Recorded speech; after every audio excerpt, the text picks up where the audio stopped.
Olá, sejam muito bem-vindos. Meu nome é Maísa e hoje eu vou apresentar um trabalho sobre a economia e a sociedade colonial no Brasil.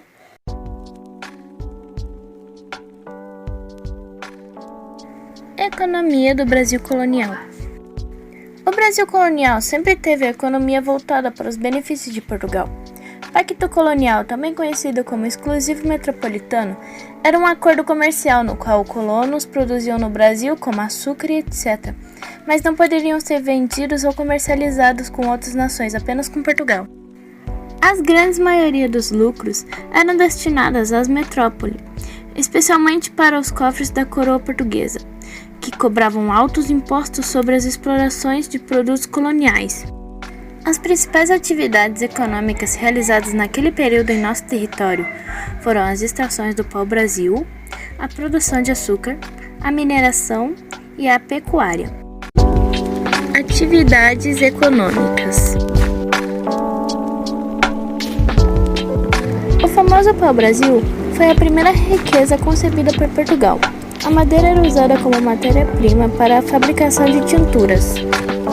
A extração era feita pelos índios, que trocavam mercadorias numa prática conhecida como escambo.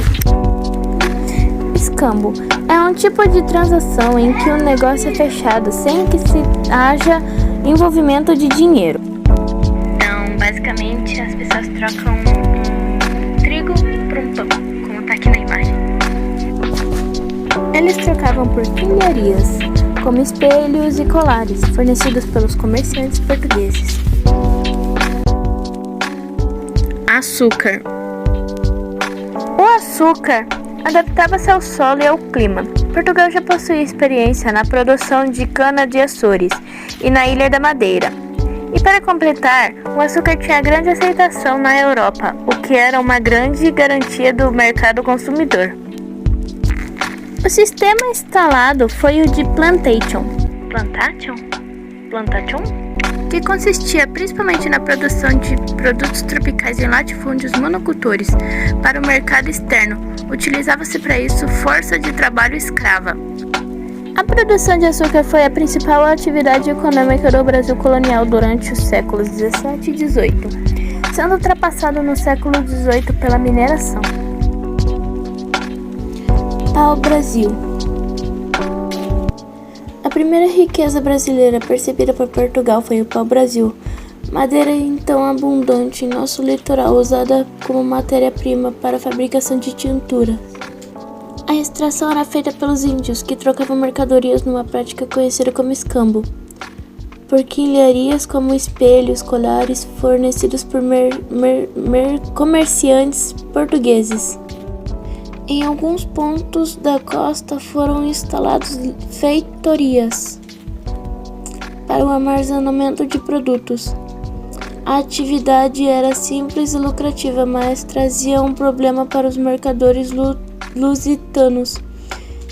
Vinham ao Brasil carregando seus navios e voltavam à Europa sem se fixar na colônia, o que facilitava a ocorrência de ataques estrangeiros, ou seja, para garantir a proteção de seus domínios, Portugal precisava povoá-los urgentemente. Havia uma maneira bastante rentável para fazer isso: introduzir uma atividade produtiva na região. Escolhida a estratégia, definiu seu produto, o açúcar, a matéria-prima. A cana-de-açúcar adaptava-se ao clima e ao solo. Portugal já possuía experiência na produção de cana nos Açores e na Ilha da Madeira. E para completar o açúcar tinha grande aceitação na Europa, o que era uma grande garantia do mercado consumidor. Entretanto, faltava aos portugueses capital inicial e uma eficiente infraestrutura de distribuição. Essa questão foi resolvida com uma parceria com os holandeses, que já enfrentavam o açúcar produzido por Portugal nas ilhas do Atlântico. A pecuária. A criação do gado foi introduzida como uma das principais atividades econômicas do Brasil colonial, que era voltado para o mercado interno. Fornecedora de força-tração alimentando o meio de transporte aos engenhos, ela foi inicialmente instalada na Bahia e em Pernambuco. Em meados do século XVI. Como no litoral predominavam as lavouras de cana-de-açúcar, o gado foi levado ao interior. As feiras organizadas para o comércio dos animais acabavam se transformando em vilas, o que permitiu a colonização dos sertões brasileiros. Além do Nordeste, a atividade se desenvolveu com força no sul do país, onde foi favorecida pelas vastas pastagens naturais dos pampas. Os trabalhadores, vaqueiros, eram livres e de origem simples, sendo geralmente índios ou mestiços. Recebiam, além de um pequeno salário, algumas cabeças de gado.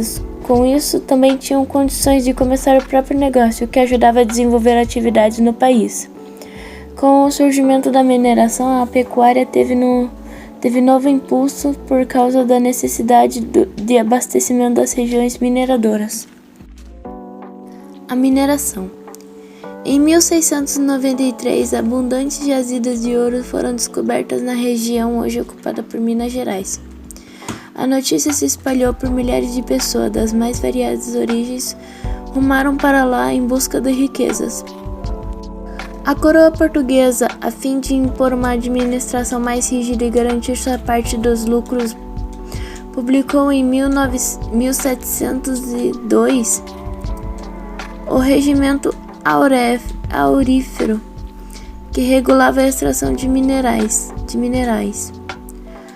O documento criava a Intendência das Minas, governos quase autônomos que prestavam satisfação a Portugal. Em 1720.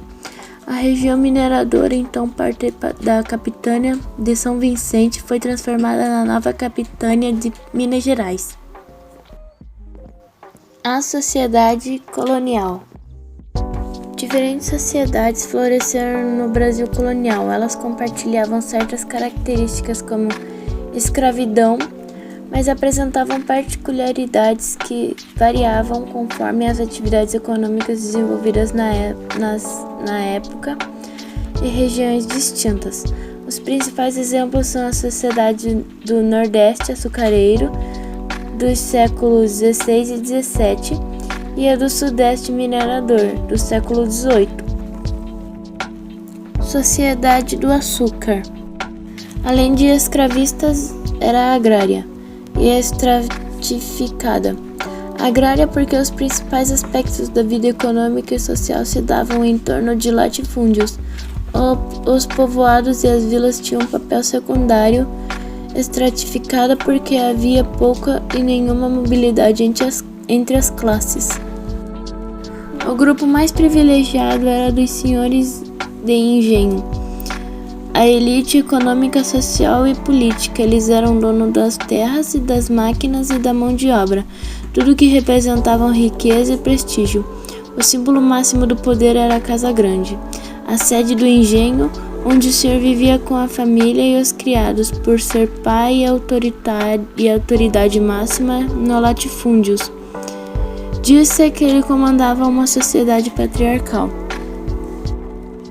No outro extremo da hierarquia social estavam os escravos africanos e indígenas, que eram propriedade do senhor e exerciam todas as atividades de produção. Na época do corte e da moagem da cana, chegavam a trabalhar 18 horas por dia. Os escravos viviam nas senzalas, alojamentos cuja simplicidade se contrapunha à opulência da Casa Grande.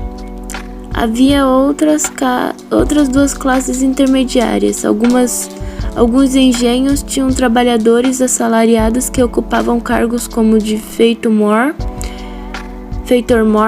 responsável pela administração do engenho, feitor, que vigiava os escravos, alfaiate, pedreiro e etc.